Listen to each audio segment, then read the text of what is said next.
जरांगींचा मेहुणा, जरांगींचा right hand त्यांनी नवनाथ वाघमारेंची गाडी जाळलेली आहे। आणि काल जे हल्ला केलेला आहे जीवघेणा, तो मुलगा आता परभणीमध्ये हॉस्पिटलमध्ये मृत्यूशी झुंज देतोय।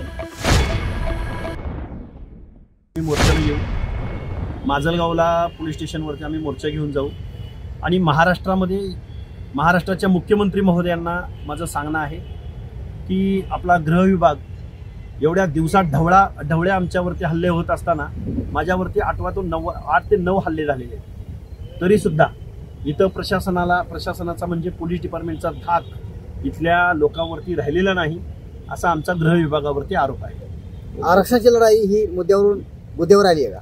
ही मुद्द्यावर कुणी नेली, का नेली हे महाराष्ट्राला माहिती आहे। जरांगींचा मेहुणा, जरांगींचा राईट हँड त्यांनी नवनाथ वाघमारेंची गाडी जाळलेली आहे।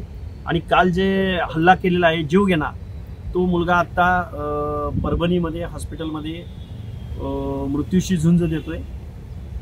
एक धनगर समाजाचा पोरगा आहे। त्या पोराचा ठीक आहे, मोर्चामध्ये आंदोलनामध्ये मग आम्ही सहभागी व्हायचं की नाही? आता आम्ही ओबीसीनी इथं राहायचं की नाही? आम्ही आता घर सोडून जायचं का? आम्हाला महाराष्ट्रामध्ये आता असुरक्षित वाटायला लागलेलं आहे।